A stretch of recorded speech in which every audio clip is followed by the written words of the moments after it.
Et on aura également, donc sur une autre formation avec un autre, là un langage de programmation en plus, vous verrez que vous pourrez développer des applications beaucoup plus dynamiques, beaucoup plus riches, avec notamment le JavaScript que l'on abrège en JS. Donc ça par contre ce sera où c'est déjà disponible, encore une fois selon le moment où vous regardez cette vidéo, sur la chaîne vous avez du coup une formation au JavaScript.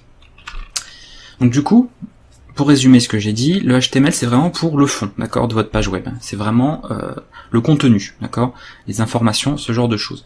Donc on dit HTML puisque c'est un abrégé pour Hypertext Markup Language, d'accord. Sa version initiale date de 93, donc c'est pas tout jeune, mine de rien. C'est pas quelque chose qui est récent, et donc ça existe depuis un moment. Ça a même existé, de toute façon vous allez voir, avant CSS, c'est-à-dire qu'au début on s'intéressait vraiment qu'au contenu. On voulait transmettre de l'information, diffuser de l'information au public, donc il suffisait d'organiser tout ça avec tout simplement le contenu, d'accord. Donc le contenu c'est vraiment l'information, c'est les données, c'est ce genre de choses là. Du coup, il y a plusieurs contenus qui sont développés bien évidemment au fil des années, puisque on a l'informatique qui s'est modernisée, les technologies aussi, le matériel, tout ça.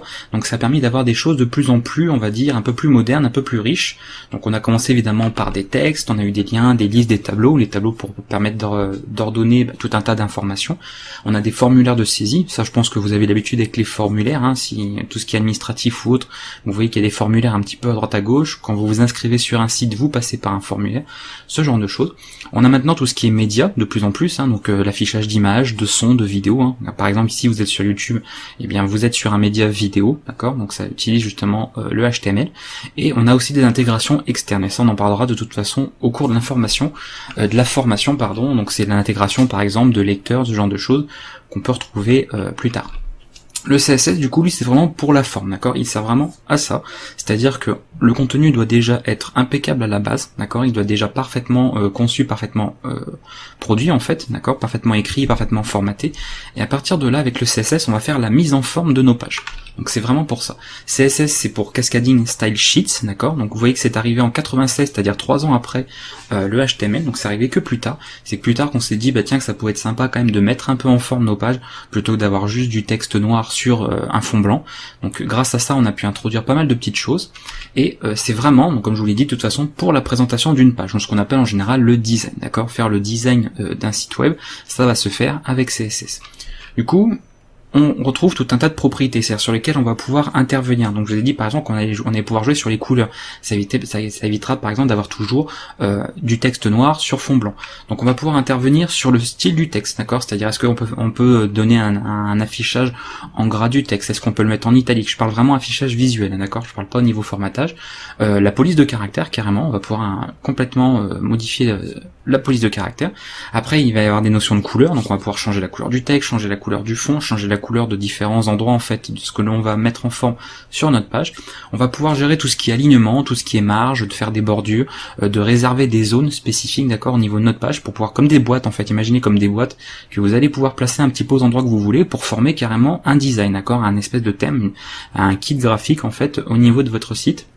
Et on va pouvoir bien évidemment gérer les dimensions, les opacités, tout ça. Parce que voilà, si vous voulez un site par exemple qui occupe toute la largeur d'un écran, ou si vous voulez qu'il occupe que la moitié, ce genre de choses.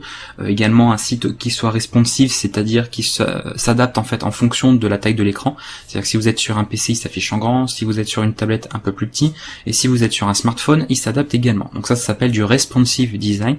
On le verra justement dans des tutos ou directement dans la formation ici au niveau de HTML et CSS. Donc c'est évidemment prévu, c'est des choses maintenant que l'on fait régulièrement. Voilà pour CSS, pour HTML. Vous savez un petit peu plus maintenant en quoi ça consiste. Du coup, ce que vous allez apprendre, parce que ça c'est la question souvent qu'on me dit, mais du coup, à quoi ça va me servir en fait HTML, CSS, qu'est-ce que je vais apprendre avec ça, surtout dans cette formation. Déjà, vous allez apprendre à définir un contenu, comme j'ai mis, sémantiquement correct.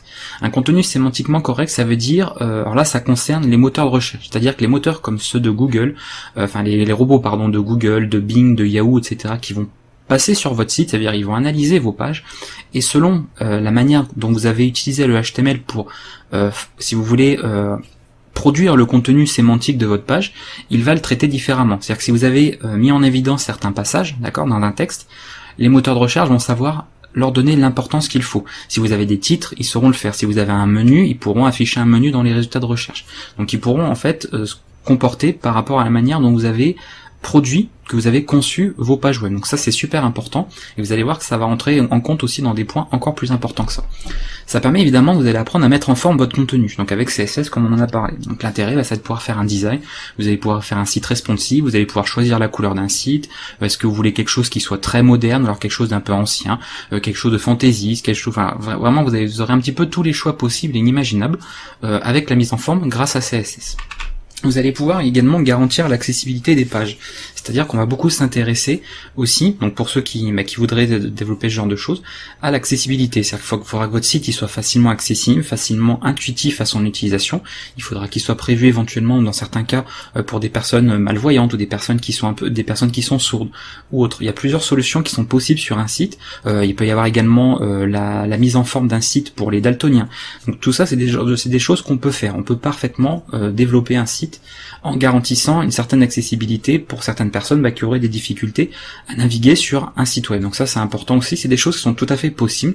Le HTML et le CSS reposent en fait sur des normes, d'accord? Il y a le W3C, mais j'en parlerai de toute manière au cours de la formation, c'est pour ça que je m'étale pas trop ici sur l'intro, qui établit des normes, un standard en fait, et que déjà les navigateurs web, Firefox, Chrome, Safari, Internet Explorer ou Edge, voilà, Opera, etc., tous les navigateurs web essayent de respecter un minimum, il y en a qui respectent plus que d'autres, pour garantir en fait un même affichage, donc identique, d'un navigateur à l'autre, et que ce soit propre et du coup convivial à la navigation. Ça rejoint le premier terme, c'est-à-dire le contenu sémantiquement correct, pour optimiser le référencement. L'intérêt d'un site web, quand vous l'avez développé, qu'il est en ligne, c'est qu'il se fasse connaître, ça paraît logique, c'est qu'il soit visible, qu'il soit visité par un maximum de personnes qui génèrent du trafic, un trafic entrant, c'est-à-dire des gens qui depuis une source, donc ça peut être un moteur de recherche, depuis quelqu'un qui a donné un lien sur un forum, un autre site, arrive sur votre site web. Donc si vous définissez correctement le contenu de votre site, qu'il est fait proprement, qu'il est accessible, que vous l'avez bien mis en forme, les moteurs de recherche vont optimiser en fait vos pages et vont du coup les placer dans les meilleurs résultats de recherche des moteurs, que ce soit Google, Yahoo, Bing, DuckDuckGo, Quant, n'importe lequel, on va optimiser le référencement. Alors c'est un terme très général, le référencement, qui s'appelle la SEO, parce que on peut dire que le référencement fait partie de la SEO, il y a plusieurs autres techniques, c'est des choses qu'on verra aussi tout au cours du web, on les verra dans cette formation, on les verra dans d'autres également, on ira très très loin en fait au niveau référencement, parce que c'est vraiment super important, parce que pour beaucoup développer des pages, faire des pages web, ça a l'air simple, on imagine juste que c'est juste mettre des balises à droite à gauche, mais quand il s'agit de faire du référencement, rien qu'au niveau de la manière d'écrire votre contenu, ça a une importance par rapport à ça. Donc je vous apprendrai des techniques de référencement, comment choisir des bons mots-clés quand vous écrivez un article par exemple, ce genre de choses. C'est des petits exercices que je vous proposerai, des petites choses que vous allez apprendre pour vraiment optimiser le référencement de vos pages, puisque ça a évidemment tout son intérêt quand vous faites un site web, qu'il soit un maximum visible. Et on a bien évidemment le fait de pouvoir offrir une bonne expérience en fait d'accord à l'utilisateur, c'est-à-dire qu'il puisse naviguer sur un bon site. Ça peut être également un site complètement en fait où il peut être immergé dans une espèce d'expérience un peu j'ai envie de dire originale. Ça peut être par exemple un paysage dans lequel il peut naviguer, etc. On n'est pas obligé d'imaginer un site par exemple avec juste du texte, des articles, tout ça. Ça peut être un site sous forme de comme si vous voyagez en fait. Vous arrivez dans certaines pages, il y a des représentations graphiques assez riches et la personne peut vraiment naviguer sur ce site, avoir l'impression de voyager.